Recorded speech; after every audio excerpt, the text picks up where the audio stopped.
The MPC One Pads are too small. Let's fix that. Freebie. Hey, how's it going, everybody? Welcome to Freebeat, where I post new music-related content every single day, so if that sounds good to you, hit that subscribe button, ring that notification bell, and be sure to check out my upcoming album, FB1. It's releasing on Saturday, October 30th at 7 p.m. Pacific Standard Time via a free live stream debut party right here on the channel.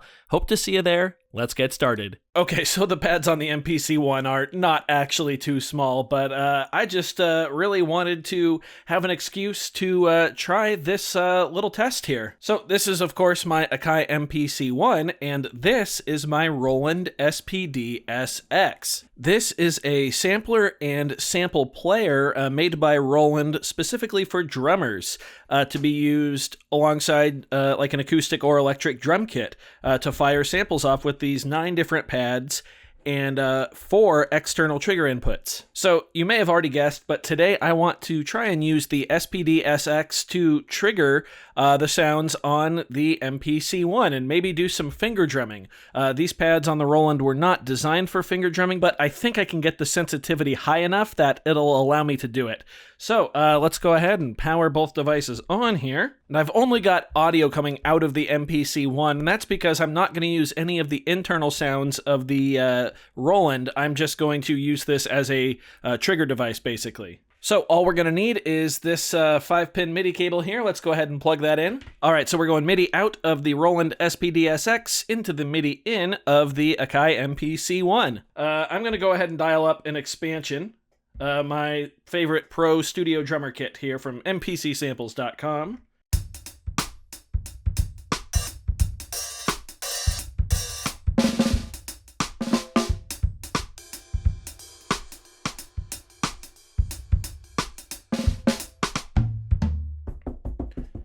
All right, so the pads are triggering. We can see the lights lighting up, but we are not getting any MIDI signal to the MPC One yet. So let's figure that out. Okay, so I'm going into the setup menu here of the MPC. Nope, of the SPD. There we go. Local control, I'm just going to turn off for right now so we don't have to deal with that. Let's go ahead and assign some note numbers now and see if that fixes things here. I think for that I go to Kit, Output, MIDI. There we go.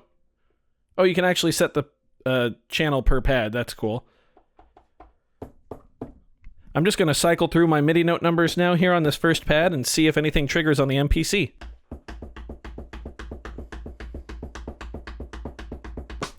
Okay, success. There we go. So I actually want this one to be set to the cross stick. So now we just need to map some MIDI numbers and we should be good to start jamming. This is going to be our kick. There we go. Let's have this one be closed hi-hat. There we go. I think I want the hi-hat above that, though. There we go. Yeah, there we go. Perfect. Let's go snare drum right here. Now, of course, we do have a bunch of different snare drum articulations on this kit, but I'm not going to worry about that. Actually, this one's going to be open hi-hat, so let's go ahead and set that right now. That's neat.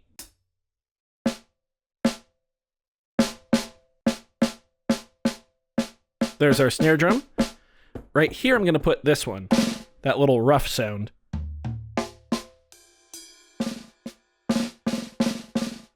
Now right here, I want to put the like rim shot snare drum. Perfect. I'm not confident in my abilities to trigger these pads up here with my hands consistently. They're very clearly designed for the shoulder of a drumstick, but we'll see how it works. Let's put a crash cymbal up top there. Nice. And with that, I think we should be good to go. Let's try a little preliminary jam here.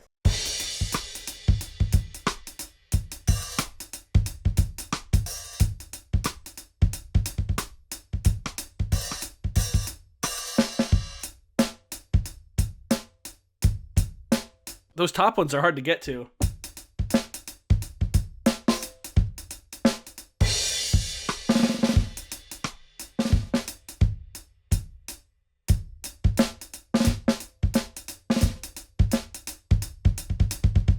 Okay, let's play around with some sensitivity settings here on the SPD now. So for that, I think I do want setup, pad sensitivity, there we go.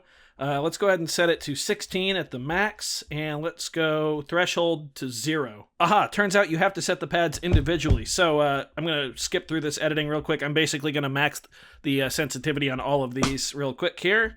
Okay, so everything is now maxed out, but I think I want another rim shot on this pad up top here. Just to go ahead and match this one so I can go like and play a little roll maybe. I don't know. This might be really bad. We'll see. All right, there we go. Yeah, now we can drum.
Okay, this might not be the best way to trigger the MPC One in retrospect.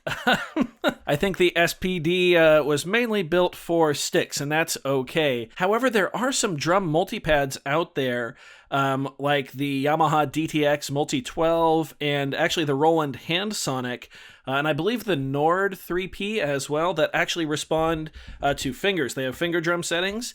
I'd kind of be interested in getting my hands on one of those and trying to trigger some MPC samples with that. I think the Nord pad would be really cool because that's actually a drum synth.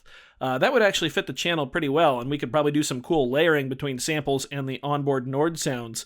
So, yeah, I don't think this video was quite a waste. It was pretty fun to set this up, but I think I've learned that that Nord pad would work pretty well for this. So, who knows? Maybe that is in the future of the channel. Let me know if you'd be interested in that. Let me know if you enjoyed this little romp here on the SPD-SX and MPC One. Not my most successful venture, but that's okay. It was still fun. If you did enjoy the video, be sure to leave a like on it. If not, you can always leave a dislike. That's okay, too. Doesn't hurt my feelings, just makes me try that much harder next time. Either way, be sure to hit that subscribe button, ring that notification bell. Thank you so very much for being here. Thanks for watching. We'll see you next time. Bye.